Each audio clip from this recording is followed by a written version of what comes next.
नमस्कार दोस्तों, संस्कृत की लाइव क्लासेज में आपका फिर से स्वागत है।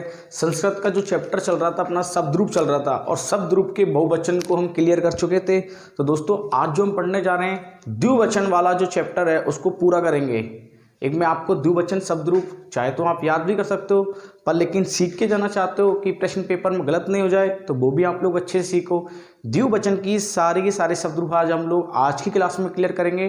प्रश्न पेपर में गलत नहीं होगा, सीखते जाना। द्विवचन के सबसे पहले यदि अपने को पेपर में प्रश्न करना है, मान लो जैसे सप्तमी विभक्ति पूछ लिया, षष्ठी विभक्ति पूछ लिया, पंचमी विभक्ति पूछ लिया और किसी भी शब्द रूप का पढ़ लिया, एक या दो या तीन हमको याद है, मान लो उसके अलावा भी अपने को बाहर का आ गया तो अपने को पेपर में फिर भी करना है। तो दोस्तों सीख के जाना है आज अपने को। इसके लिए मैं आपको कुछ ट्रिक सिखाऊंगा, 3 या 4 नियम सबसे पहले अपने को इसके याद करने हैं। किसके? द्विवचन के किसी भी विभक्ति के।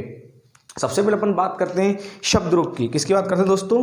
शब्द रूप। और जो शब्द रूप में अपन चर्चा कर रहे थे, बहुवचन अपना क्लियर हो गया। आज जो अपन बात करने जा रहे हैं शब्द रूप। शब्द रूप का जो संपूर्ण वचन याद करेंगे आज हम लोग। कौन सा? द्वितीय वचन, द्विवचन या ठीक है दोस्तों, कौन सा? द्विवचन की अपन बात करने जा रहे हैं। और विभक्ति क्या? सभी विभक्तियों के बारे में बातचीत करेंगे आज। द्विवचन और क्या दोस्तों? सभी विभक्तियों के बारे में आज हम लोग बात करेंगे। चाहे प्रथमा विभक्ति से लेके नहीं अपने को संबोधन तक अपने को ये चीज विषय वस्तु सीखनी है। देखो सबसे पहले अपने को क्या चीज आना चाहिए कि द्विवचन का रूप पूछ लिया, पंचमी विभक्ति का पूछ लिया, हरि का पूछ लिया, बधू का पूछ लिया, धेनु का पूछ लिया, नदी का पूछ लिया, मातृ शब्द का पूछ लिया, ऋषि शब्द का पूछ लिया। अब एक या दो याद कर सकते हैं हम लोग, जिनके पास संस्कृत है वो लोग करेंगे, पर लेकिन जो लोग पहली बार पढ़ रहे हैं उनके लिए थोड़ा कठिनता का विषय, पर लेकिन कठिन का विषय नहीं होने दूंगा, इसको अच्छे से सीखेंगे। सबसे पहले आप लोग अपनी कॉपी में नोटबुक में 3 पॉइंट याद करो। सबसे पहले मुख्य बात कि अपने जो चीज़ शब्द रूप में द्वितीय विभक्ति का यदि रूप आ जाता है तो सबसे पहले जो इंपॉर्टेंट चीज़ होगी एक याद रखना, प्रथमा विभक्ति। कौन सी विभक्ति दोस्तों? प्रथमा विभक्ति। और दोस्तों द्वितीय विभक्ति, ठीक है। प्रथमा विभक्ति और द्वितीय विभक्ति का द्विवचन का रूप एक जैसा होगा दोस्तों। द्विवचन का रूप कैसा होगा दोस्तों? एक जैसा होगा। ये चीज़ याद रखना आप लोग, एक जैसा होगा। किसकी बात कर रहे हैं अपन? द्विवचन के रूप की। विभक्ति कौन सी होगी दोस्तों? प्रथमा विभक्ति। और कौन सा? द्वितीय विभक्ति का रूप एक जैसा होगा। और इसमें जो सबसे याद करने वाली जो बात है इसमें, किसमें दोस्तों? प्रथमा विभक्ति द्वितीय विभक्ति में विसर्ग कभी भी नहीं आएगा। क्या नहीं आएगा दोस्तों? विसर्ग नहीं आएगा, याद रख लेना। पेपर में कोई भी प्रश्न आ जाए प्रथमा विभक्ति द्वितीय विभक्ति का द्विवचन का किसी भी शब्द रूप का, तो अपने को दोस्तों विसर्ग वाला नहीं करना है। मतलब तरीका है ढूंढने का कि यार प्रथमा विभक्ति द्वितीय विभक्ति के द्विवचन विसर्ग नहीं आता है तो ऑटोमेटिक उसको अपने क्या कर देना है? निकालना है। तो इस तरीका से हम लोग पेपर में प्रश्न कर सकते हैं कि प्रथमा विभक्ति द्वितीय विभक्ति रूप यदि एक अपने को याद है तो द्वितीय विभक्ति का भी याद हो जाएगा। और लेकिन याद नहीं है और सीख के जाना है तो वो भी आप लोग काम कर सकते हो, पर लेकिन सबसे ज़्यादा जो मुख्य भूमिका होगी कि इसमें विसर्ग नहीं आएगा, सबसे इम्पोर्टेंट बात। दूसरी बात जो अपन लोग करने जा रहे हैं इसके अंतर्गत तृतीय विभक्ति। क्या दोस्तों? तृतीय विभक्ति प्लस चतुर्थी विभक्ति प्लस पंचमी विभक्ति, ये एक हो गया। ये कितना हो गया दोस्तों? 2, 3, 4 और क्या दोस्तों? 5। तृतीय, चतुर्थी और पंचमी का जो द्विवचन का जो रूप होगा दोस्तों वो एक जैसा होगा। द्विवचन का रूप कैसा होगा दोस्तों? एक जैसा होगा। फिर इसमें अपने को क्या याद रखना है दोस्तों? विसर्ग नहीं आएगा, विसर्ग वाला नहीं करना है, विसर्ग वाला नहीं करना है। मतलब प्रथमा विभक्ति से लेकर पंचमी विभक्ति के द्विवचन तक कोई सा भी विसर्ग नहीं आएगा। यहाँ पर शब्द पूरा आएगा। यहाँ शब्द क्या होगा दोस्तों? जो शब्द होगा यहाँ पर पूर्ण लिखा होगा, ना ही विसर्ग आएगा और ना ही दोस्तों क्या आएगा यहाँ पर? हलंत भी नहीं आएगा, हलंत वाला शब्द भी नहीं आएगा। यहाँ पर विसर्ग नहीं आएगा, पर लेकिन दोस्तों क्या आएगा? हलंत वाला आएगा। क्या आएगा दोस्तों? हलंत में आएगा हमेशा। तृतीय, चतुर्थी, पंचमी का यदि आपको रूप करना है, द्विवचन का करना है, हलंत में वाला अपने को करना है। ये चीज़ अपने को याद रखनी है। अब जो अपन नेक्स्ट पढ़ने जा रहे हैं दोस्तों, पंचमी विभक्ति तक का रूप क्लियर दोस्तों। अपन अब चीज चर्चा करने जा रहे हैं षष्ठी, क्या दोस्तों, षष्ठी विभक्ति, और दोस्तों कौन सी विभक्ति, सप्तमी विभक्ति। षष्ठी विभक्ति और दोस्तों कौन सी, सप्तमी विभक्ति का भी द्विवचन का रूप कैसा होगा दोस्तों, एक जैसा होगा। प्रथमा द्वितीया का एक, तृतीय चतुर्थी पंचमी का एक, षष्ठी सप्तमी का एक। तो दोस्तों कैसे याद रखेंगे, 2 3 2, एक ट्रिक याद रख लेना, 2 3 2, 232 एक जैसा रूप कितने के, प्रथमा द्वितीय विभक्ति के, फिर बीच में कौन सी, 3 विभक्ति आ जाएगी, फिर लास्ट में 2 विभक्ति और आ जाएगी, 3 और 2 5 और 2 7। अब दोस्तों षष्ठी जो सप्तमी विभक्ति का जो नियम लगेगा, षष्ठी विभक्ति जो सप्तमी विभक्ति का जो नियम लगेगा दोस्तों, यहाँ पर विसर्ग आएगा, यहाँ पर क्या आएगा, विसर्ग आएगा। ये चीज़ याद रख के जाना आप लोग कि षष्ठी सप्तमी विभक्ति के द्विवचन में 100% क्या आएगा, विसर्ग आएगा, हलंत वाला कोई सा भी शब्द नहीं आएगा, हलंत वाला कोई सा भी शब्द नहीं आएगा। और सीखो, शब्द रूप कर रहे हैं, किसी भी शब्द रूप कर रहे हैं, सबसे पहले अपने को द्विवचन का रूप पूछ लेता है तो दिमाग में 3 चीज याद होनी चाहिए। 232, क्या दोस्तों, 232, प्रथमा द्वितीय सेम, प्रथमा द्वितीय सेम, तृतीय चतुर्थी पंचमी सेम, षष्ठी सप्तमी विभक्ति सेम। तो कहने का मतलब ये कि 1 2 विभक्ति से आ जाएंगी, 3 विभक्ति सेम हो जाएंगी, तो अपने को 3 ही रूप, या तो आप 3 शब्द याद रख लो, सारा कंप्लीट हो जाएगा, या फिर आप सीख लो, दोनों तरीका से भी कर सकते हो, या आप रूप रट सकते हो तो वो भी कर सकते हो, और सीखना चाहते हो वो भी मैं आपको सिखा दूंगा। पहले याद रखेंगे कि जो प्रथमा विभक्ति द्वितीय विभक्ति का द्विवचन का रूप होगा वो क्या होगा, सेम होगा, 2।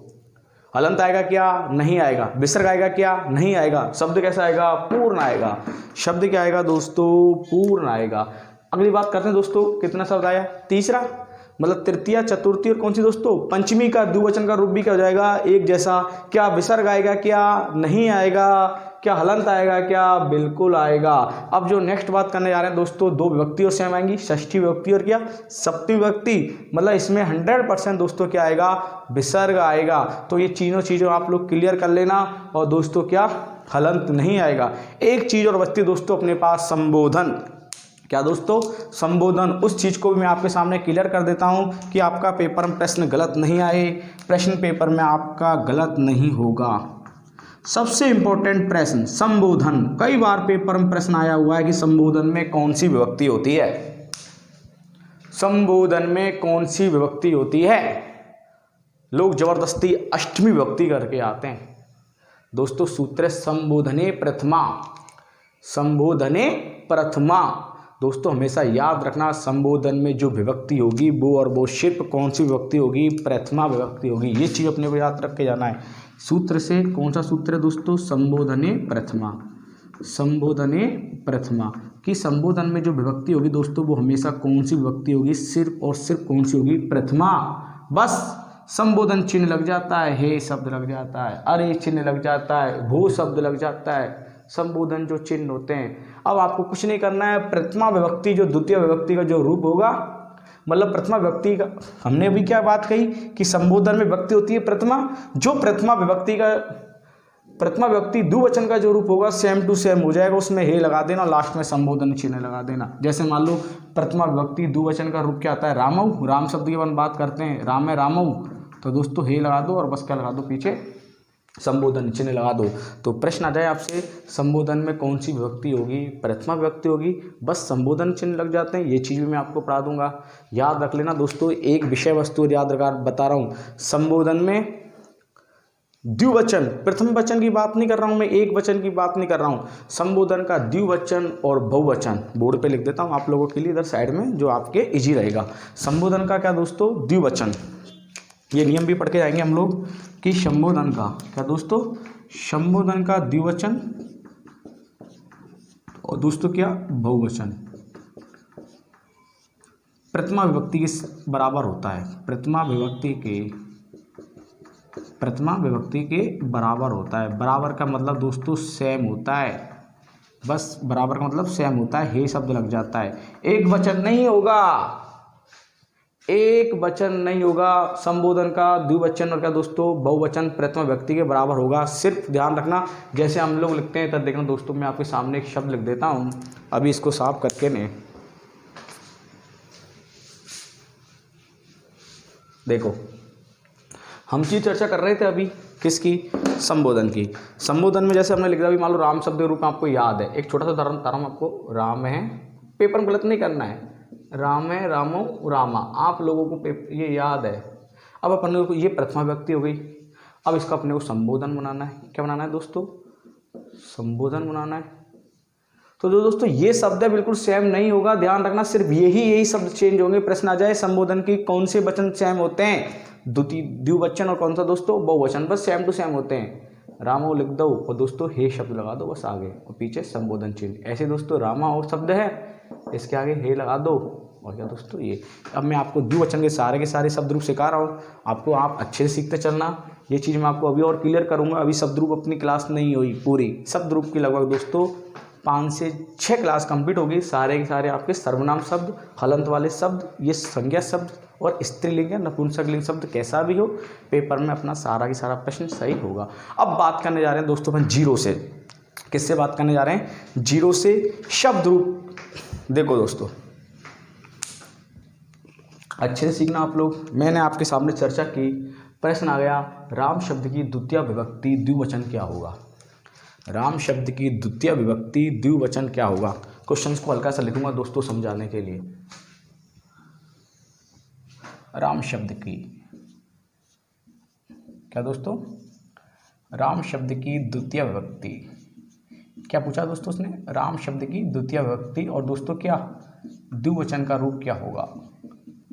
राम शब्द की द्वितीय विभक्ति द्विवचन का रूप क्या होगा। दोस्तों पेपर में राम नहीं आया, छात्र आ गया, छात्र नहीं आया दोस्तों, बालक आ गया, बालक भी नहीं आया दोस्तों, हरि आ गया, हरि भी नहीं आता मान लो दोस्तों, गुरु आ गया, गुरु भी नहीं आया दोस्तों, मान लो पति आ गया, पति नहीं आया दोस्तों, मान लो पितृ शब्द आ गया। कोई सा भी शब्द आ सकता है, ठीक है दोस्तों। नदी शब्द आ सकता है, धेनु शब्द आ सकता है, बधू शब्द आ सकता है, भानु शब्द आ सकता है, स्त्री शब्द आ सकता है, सखी शब्द आ सकता है। कि कब तक रूप रटोगे आप। जिन लोगों के पास संस्कृत है वो लोग कर देंगे अपन, लेकिन जिन लोगों के पास संस्कृत नहीं है सिर्फ अपने को सीख के जाना है, बिल्कुल ट्रिक से सीख के जाओ। देखो आप प्रश्न को लास्ट से उठाओ, संस्कृत में हमेशा आगे से मत उठाओ। ये आप पढ़ ले तो पीछे का नहीं पढ़ते हो, द्वितीय व्यक्ति का रूप पढ़ लिया, अब ये नहीं पता कौन सा वचन पूछ रहा है। ने अस्थि भी आ गया पेपर में, अस्थि भी आ गया। हमेशा प्रश्न को यहाँ से उठाओ संस्कृत के। देखो लास्ट में क्या पूछ रहा है, ये द्विवचन क्या पूछ रहा दोस्तों, द्विवचन। जिस कैंडिडेट को नाम याद पता गया है, द्विवचन में कभी विसर्ग नहीं आता, हलंत नहीं आता, तो उस शब्द को छाड़ दो ऑटोमेटिक। जिस पे नहीं आ रहा है, मान लो हो सकता है आपकी किस्मत अच्छी हो, 3 शब्द उसमें हलंत विसर्ग वाले और एक में नहीं हो, और आपसे शब्द रूप याद नहीं आ रहा है, ऑटोमेटिक आप लोग कर दोगे ऑटोमेटिक। जैसे मैंने आपके सामने लिख दिया दोस्तों, जैसे आपके सामने एक छोटा सा शब्द लिख दिया मैंने, रामऊ, देखना दोस्तों, धेनु, रामऊ, हरि। जरूरी नहीं है कि पेपर में राम शब्द दिया, प्रश्न आ गया निम्न में से कौन सा शब्द द्वितीय विभक्ति द्विवचन का रूप है। द्वितीय विभक्ति द्विवचन का रूप है। अब आपके दिमाग में ये आएगा, सर ने ये कहा हलंत वाला नहीं करना, विसर्ग वाला नहीं करना, इसके पीछे हलंत है, इसके पीछे विसर्ग है, इसके पीछे विसर्ग है। ये लो तरीका करने का। नहीं आ रहा है तो नहीं आ रहा है तो सीखने का सबसे अच्छा तरीका ये कि हमेशा द्वितीय विभक्ति के द्विवचन में विसर्ग नहीं आएगा, और जब जहाँ पर द्विवचन में नहीं आएगा, मतलब दोस्तों द्वितीय विभक्ति में नहीं आएगा, तो प्रथमा विभक्ति में भी नहीं आएगा। बिल्कुल क्लियर दोस्तों। आगे देखो आप लोग, अब मैं आपसे चर्चा करने जा रहा हूँ, जो मैं अब आपसे चर्चा करने जा रहा हूँ, जैसे आपके सामने लिखा दोस्तों मैंने राम शब्द। क्या लिखा दोस्तों, राम शब्द। राम में किसकी मात्रा है, ए की। लास्ट में देखो अकारांत। राम में किसकी मात्रा है दोस्तों, यहाँ पर ए की। दोस्तों छात्र में भी किसकी मात्रा है, ए की। जिसमें ए की मात्रा है, जिस शब्द के अंत में दोस्तों ए की मात्रा है, कुछ नहीं करना है, सीधे शब्द में औ जोड़ दो। सीधे शब्द में क्या जुड़ेगा दोस्तों, औ जुड़ जाएगा बस। जिस शब्द के अंत में ए की मात्रा हो वहाँ पर जुड़ जाएगा दोस्तों औ। जैसे दोस्तों राम का पूछ लिया, क्या बन गया, रामऊ। हलंत विसर्ग आएगा क्या, नहीं आएगा। बालक का पूछा, क्या बना दोस्तों, बालकऊ। छात्र का पूछ लिया दोस्तों, छात्रऊ। जिस शब्द के अंत में ए की मात्रा है वहाँ पर विसर्ग नहीं आएगा, किसी में भी नहीं आएगा। प्रथमा द्वितीय विभक्ति के द्विवचन में सिर्फ जिसके अंत में ए की मात्रा है वहाँ पर सिर्फ और सिर्फ क्या जुड़ जाता है, औ जुड़ जाता है। ये लो, जिसके अंत में ए की मात्रा है, कैसा भी शब्द आ जाए आराम से करो आप। कृषक शब्द आ गया, क्या शब्द आ गया दोस्तों, कृषक शब्द आ गया, तो क्या रूप बन जाएगा दोस्तों, कृषकऊ। बस जिसके शब्द में ए की मात्रा है, ये दोस्तों आपका ए वाला कंप्लीट, कैसा भी शब्द आ जाए जिसके अंत में ए देख लो, ए ए ए, कृषक में भी ए। रेडी दोस्तों। अब बात करते हैं किसकी, आ की। किसकी बात करते हैं, जिस शब्द के अंत में आ की मात्रा हो।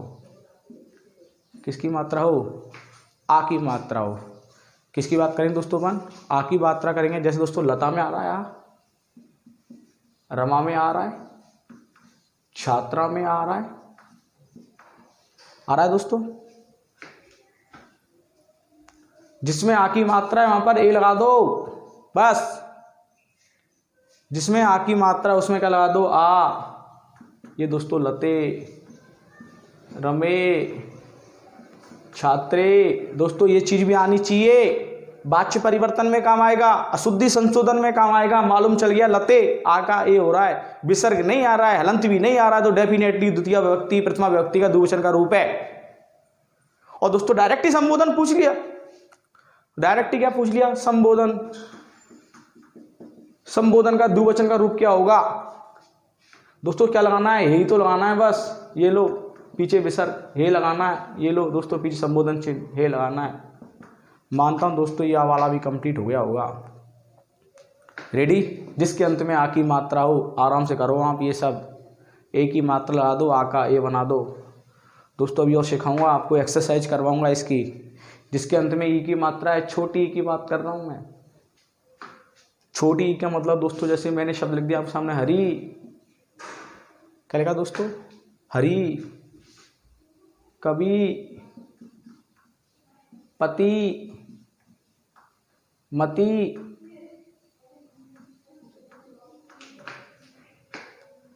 जिस शब्द के अंत में दोस्तों किसकी मात्रा है, ई की मात्रा, छोटी ई की।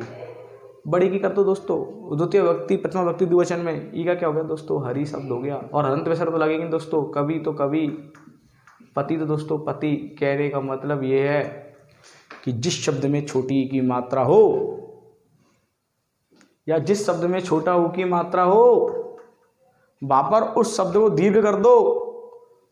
उस शब्द को क्या कर दो दोस्तों, दीर्घ कर दो। बस एक ही नियम याद रख लो, दो नियम मत बनाओ। जिस शब्द में ई और ऊ हो उसको बड़ा ई और छोटा ऊ को बड़ा ऊ। जैसे दोस्तों मैंने लिखा आपके सामने गुरु, ये दोस्तों लिखो गुरु शब्द बना दो। भानु शब्द लिखा दोस्तों मैंने, भानु, ये लो दोस्तों भानु। धेनु शब्द लिखा मैंने आपके सामने, धेनु, ये लो दोस्तों धेनु का बड़ा ऊ कर दो। हलंत विसर्ग वाला नहीं आएगा, हलंत विसर्ग वाला रूप नहीं आएगा। तो दोस्तों एक ही नियम बना लो इसको, कि जिसके अंत में ई की मात्रा हो, छोटी ई की बड़ा ई कर दो, और छोटा ऊ है तो उसको क्या कर दो, बड़ा ऊ कर दो। और बड़ा ई और बड़ा ऊ का भी इलाज बता देता हूँ, कोई समस्या नहीं आएगी। बड़ा ऊ और बड़ा ई वाला भी मैं आपको बता देता हूँ। देखो दोस्तों, बड़ी की मात्रा, बड़े ऊ की मात्रा शब्द है। बड़ी की मात्रा का शब्द दोस्तों जैसे उदाहरण लिया आपने, नदी। क्या दोस्तों, नदी। याद रख लेना, जहां पर ई की मात्रा है, जहां पर किसकी मात्रा है, ई की मात्रा है बड़ी, तो दोस्तों ई का तो हो जाएगा क्या बोलते हैं ये, और प्लस दोस्तों औ की मात्रा और जुड़ेगी। किसकी मात्रा जुड़ेगी, औ की मात्रा जुड़ेगी। तो दोस्तों ई में से हटा दिया आपने, क्या बोलते हैं, जैसे मैं आपको क्लियर करके बता रहा हूँ, ई हटा दिया, ये का क्या बना दिया ये, और प्लस दोस्तों औ। तो दोस्तों क्या रूप बन गया, नद्धौ रूप बन गया। क्या बन गया, नद्धौ रूप बन गया।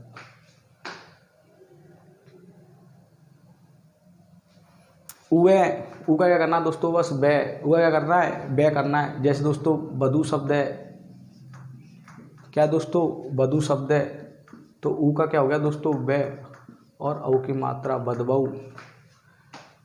जहाँ पर छोटी की मात्रा है, सिर्फ याद रख, छोटी की मात्रा बड़ी करनी है, छोटा ऊ की मात्रा बड़ा ऊ करना है। लेकिन बड़ी की है तो ये पे चले जाओ, बड़े ऊ की है तो दोस्तों किस पे चले जाओ, वे पे चले जाओ। जैसे यन संधि का नियम समझ लो, यन संधि से ई का ये, ऊ का क्या, वे। तो कहने का मतलब ये दोस्तों, जैसे मैंने आपको सामने लिखा शिशु शब्द, क्या दोस्तों पेपर में प्रश्न आ गया, शिशु शब्द की द्वितीय विभक्ति बहुवचन क्या होगी। शिशु में किसकी मात्रा है, छोटे ऊ की, द्वितीय विभक्ति बहुवचन का रूप पूछ रहा है तो दोस्तों क्या आएगा, छोटा ऊ क्या कर दो, बड़ा ऊ आ गया। ये लो दोस्तों, तो ये चीज़ आप लोग अच्छे से सीखो कि ई का यह करना है बड़े में, ऊ का करना है वे, और ऊ की मात्रा लगा दो। आधा रह जाएंगे, ध्यान रखना, ये आधे अक्षर हो जाएंगे ये, ठीक है। एक चीज़ और सिखा दूँ दोस्तों साथ के साथ में, यहाँ पर इन दोनों की चीज़ में क्लियर करके नहीं सीख लो। अभी प्रथमा व्यक्ति द्वितीय व्यक्ति का क्या बोलते हैं, द्विवचन रूप कंप्लीट, नदी का और क्या, बधू का।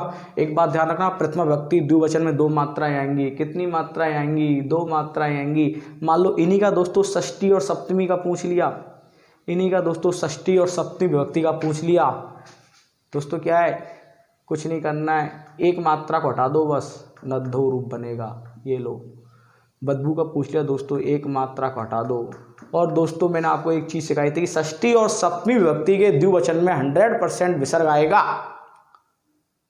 षष्ठी और सप्तमी विभक्ति के द्विवचन में 100% क्या आएगा दोस्तों, विसर्ग आएगा। देखो 2 मात्रा आ गई, विसर्ग नहीं आया, प्रथमा व्यक्ति द्वितीय व्यक्ति, 1 मात्रा आई, विसर्ग आया। नियम याद रख लो आराम से कि जहाँ पर 2 मात्रा आएंगी और प्रथमा व्यक्ति द्वितीय व्यक्ति में कोई विसर्ग नहीं आएगा, वो एक वचन द्विवचन का रूप हो जाएगा, प्रथमा व्यक्ति और द्वितीय व्यक्ति का रूप हो जाएगा। और जहाँ पर 1 मात्रा आएगी वहाँ पर दोस्तों क्या आ गया, विसर्ग आ गया। तो कहने का मतलब दोस्तों क्या कंप्लीट हो जाएगा, षष्ठी और सप्तमी व्यक्ति का रूप क्लियर हो जाएगा। अब मैं आपसे बात करना चाह रहा हूँ दोस्तों री की, किसकी दोस्तों, री। जैसे पिता शब्द आता है, पितृ शब्द और मातृ शब्द या भातृ शब्द। जैसे दोस्तों पितृ या मातृ, कुछ नहीं करना है, री का रे बना दो बस, री का रे, पितरो 2 मात्रा, माता का पूछा दोस्तों, मात्रो, बस। प्रथमा व्यक्ति द्वितीय व्यक्ति द्विवचन के रूप की बात कर रहा हूँ मैं, प्रथमा व्यक्ति री का रे बना दो बस, हलंत विसर्ग कुछ आएगा नहीं। दोस्तों मान रहा हूँ कंप्लीट हो गया होगा कौन सा, प्रथमा विभक्ति और दोस्तों कौन सी, द्वितीय विभक्ति। अब जो चीज़ चर्चा करने जा रहा हूँ दोस्तों मैं आपके सामने, तृतीया चतुर्थी और पंचमी विभक्ति का द्विवचन का रूप एक जैसा होता है। तृतीया चतुर्थी और दोस्तों क्या, पंचमी विभक्ति का रूप एक जैसा होगा। एक चीज़ सिखाई थी मैंने आपको कि तृतीया चतुर्थी पंचमी विभक्ति के जो रूप में ना तो विसर्ग नहीं आएगा, शब्द भी पूर्ण नहीं आएगा, बस सीधा हलंत आएगा मैं। और दोस्तों इसका सबसे अच्छा नियम है, सीधे शब्द में भ्याम जोड़ दो। सीधे शब्द में क्या जोड़ दो दोस्तों, यदि पेपर में आपसे तृतीया चतुर्थी पंचमी का कोई सा भी रूप पूछता है, राम शब्द को छोड़कर, किसको छोड़कर दोस्तों, राम शब्द के समान चलने वाले शब्दों को छोड़कर, मतलब जिसके अंत में एक ही मात्रा है, उन सभी को छोड़कर सीधे शब्द में भ्याम जोड़ दो। जैसे दोस्तों नदी पूछा, बस सीधे शब्द में भ्याम जोड़ो। गुरु पूछ लिया, क्या जोड़ना दोस्तों, भ्याम शब्द जोड़ना है। क्या जोड़ना है, भ्याम, किसमें, तृतीया चतुर्थी और पंचमी में। हाँ दोस्तों, गुरु में कोई भी शब्द दीर्घ वीर्घ कुछ नहीं करना है, सीधा शब्द जोड़ना है। बधू का पूछ लिया, बधु भ्याम। लता का पूछ लिया दोस्तों, कुछ भी नहीं करना है, सीधा शब्द में भ्याम जोड़ो बस। ध्यान रखना तृतीय चतुर्थी पंचमी में। हरि का पूछ लिया कि दीर्घ होगा क्या, नहीं होगा दोस्तों, हरि भ्याम। मति का पूछा दोस्तों, मति भ्याम। पति का पूछ लिया, पति भ्याम। पितृभ्याम, सीधा शब्द में जोड़ो दोस्तों, मातृभ्याम। कहने का मतलब ये कि सीधे शब्द में भ्याम जोड़ेगा। भानु का पूछ लिया दोस्तों, भानुभ्याम। ऋषिभ्याम, कृषकभ्याम, सीधे शब्द में। नदीभ्याम, धेनुभ्याम, सीधे शब्द में भ्याम जोड़ो। सीधे शब्द में जोड़ो दोस्तों, भ्याम जोड़ो। एक विषय राम शब्द को छोड़कर, राम शब्द की को चर्चा की हम लोगों ने। राम शब्द में भ्याम जोड़ने से पहले नोट कर लेना, राम शब्द में भ्याम जोड़ने से पहले, मतलब राम के समान चलने वाले शब्दों में जोड़ने से पहले आ की मात्रा लग जाती है। किसकी मात्रा लगेगी दोस्तों, आ की मात्रा। तो क्या बन जाएगा दोस्तों, रामभ्याम। छात्र का पूछता है दोस्तों, ए की मात्रा को आ कर दो, छात्राभ्याम। बालक का पूछता है दोस्तों, बालकाभ्याम।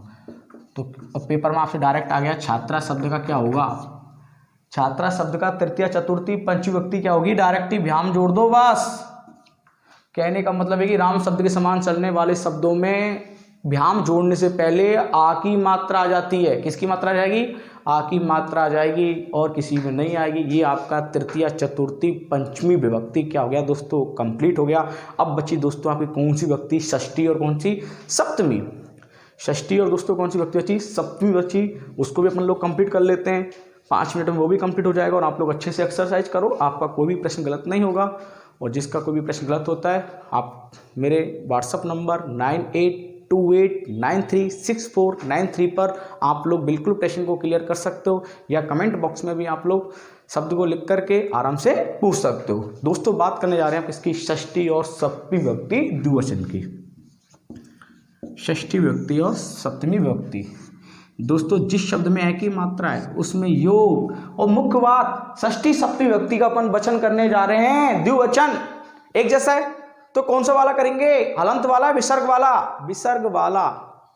पहले में विसर्ग हलंत कुछ नहीं आएगा, फिर हलंत आएगा, फिर लास्ट में क्या आएगा दोस्तों, प्रथमा विभक्ति विभक्ति में कोई भी हलंत विसर्ग नहीं आता, तृतीय चतुर्थी पंचमी विभक्ति में भ्याम आता है, और षष्ठी सप्तमी में दोस्तों क्या आएगा, विसर्ग आएगा। क्या आएगा, विसर्ग वाला ही रूप करना है, विसर्ग वाला ही रूप आपको करना है, ये ध्यान रख लेना। मान लो एक ऑप्शन में आ गया, 3 नहीं है, तो आराम से कर सकते हो। शब्द रूप याद नहीं है फिर भी कर सकते हो, छाट सकते हो।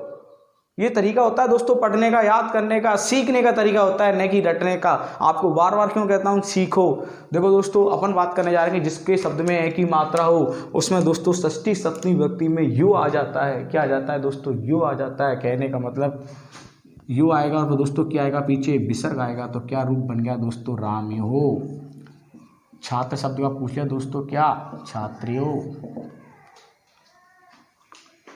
ठीक है दोस्तों, तो कंप्लीट।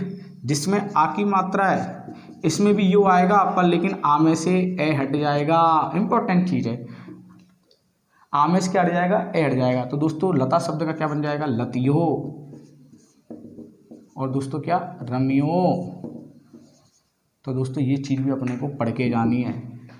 जिसमें ई की मात्रा है, छोटी ई की, किसकी दोस्तों, ई की, तो ई का क्या कर दो, यह कर दो, बस यो कर दो, बस कंप्लीट, विसर्ग जोड़ दो। रूप क्या बन गया, जैसे दोस्तों हरि का है तो क्या बन जाएगा दोस्तों, हरियो। क्या बन जाएगा दोस्तों, हरियो। कवि का है तो दोस्तों अभी कवि में, हाँ कवि में ई की मात्रा है तो क्या दोस्तों बन सकता है, नहीं बन सकता है, कवियो रूप बन जाएगा। क्या बन जाएगा दोस्तों, कवियो रूप बन जाएगा। तो कहने का मतलब ये कि जिसके अंत में ई की मात्रा है उसको क्या कर दो, यो कर दो, पीछे क्या जोड़ दो दोस्तों, विसर्ग जोड़ दो। जैसे दोस्तों बे है, बे का क्या बना दो, बे का जिसके अंत में सॉरी ऊ की मात्रा, किसकी मात्रा, ऊ की मात्रा, उसको क्या करना है, बे करना है, ई का ये, ऊ का बे, और वो शब्द बन जाएगा, पीछे क्या जोड़ेगा, विसर्ग। तो दोस्तों गुरु शब्द का क्या रूप बन जाएगा, गुरुवो रूप बन जाएगा। क्या रूप बन जाएगा दोस्तों, गुरुवो रूप बन जाएगा। भानु शब्द का रूप क्या बन जाएगा दोस्तों, भानवो बन जाएगा। तो कहने का मतलब ये है कि जिसके अंत में ई की मात्रा है, ई का ये, ऊ का वे, और लास्ट में यो, और पीछे विसर्ग। और दोस्तों जिसकी अपन बात करना जा रहे हैं जिसमें री की मात्रा है, पितृ, त्री का क्या कर दो, री कर रहे गुण संधि में, री कर रहे तो दोस्तों क्या बन जाएगा, पित्रो, पीछे क्या आएंगे, विसर्ग। और मातृ शब्द का दोस्तों क्या बन जाएगा, मातृ बन जाएगा। एक बार और समझा देता हूँ, जिसमें य की मात्रा उसमें यो आएगा, रामयो छात्र हो गया। जिसमें आ की मात्रा यो तो आएगा, पर स्त्रीलिंग में आ की मात्रा में ए हट जाएगा, लतियो। और क्या दोस्तों, रमियो। ई में, हरि में ई की मात्रा है, हरि में किसकी मात्रा दोस्तों, ई की मात्रा, तो यो तो जोड़ो, क्या बन जाएगा, हरियो। कवि का दोस्तों क्या बन जाएगा, कवियो। ऊ का है, ऊ का बे बनेगा, ओ की मात्रा गुरुवो, और दोस्तों क्या, भानवो। और जिसके अंत में री की मात्रा है, री का रे, तो पित्रो, दोस्तों क्या, मातृ। दोस्तों कंप्लीट हो गया होगा। और मैंने आपको दोस्तों जिसके अंत में बड़ी की, जैसे दोस्तों मैंने आपसे चर्चा की धेनु शब्द की, पेपर में शब्द आ गया धेनु शब्द का, षष्ठी और सप्तमी विभक्ति क्या वचन होगा, धेनु शब्द का। और जिसको पता है कि ऊ का क्या होता है, वे होता है, और पीछे क्या जुड़ जाता है दोस्तों, विसर्ग जुड़ जाता है। ये लो दोस्तों बना दो फटाफट, धेनु वो रूप बना दो। ये आपका षष्ठी और सप्तमी विभक्ति का रूप दोस्तों क्या हो गया, एक जैसा हो गया, और ये आपका कंप्लीट हो गया। और इसी चीज़ को दोस्तों अपन ने चर्चा की किसकी, नदी शब्द की, वधु शब्द को मैं आपको कंप्लीट करा चुका हूँ, मतलब ई और किसको, जैसे दोस्तों पति शब्द का पूछ लिया, ई का क्या करना है, ई का क्या करना है, ये षष्ठी सप्तमी में ये कर दो, ये त्यादा रह गया, यो जोड़ दो, ये आपका पतियो रूप बन गया, षष्ठी सप्तमी विभक्ति का एक जैसा। तो कहने का मतलब ये है कि अपना आराम से हम लोग सीख सकते हैं। अब जो चीज़ हम चर्चा करने जा रहे हैं, हम जो चर्चा करने जा रहे हैं, बड़ी और बड़ाऊ, बड़ी और दोस्तों क्या, बड़ाऊ।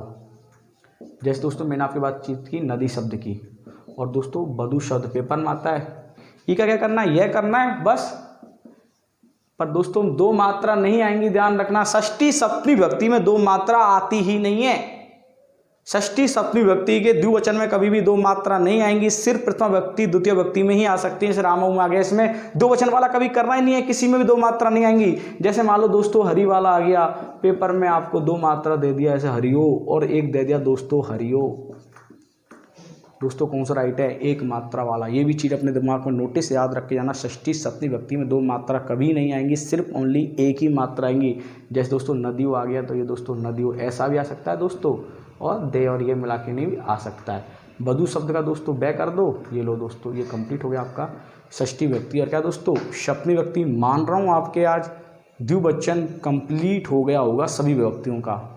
दोस्तों संबोधन में आपको मैंने क्लियर कर चुका हूँ कि प्रथमा व्यक्ति का द्विवचन और बहुवचन, संबोधन का द्विवचन और बहुवचन सेम होता है, सिर्फ शब्द में क्या जुड़ जाता है?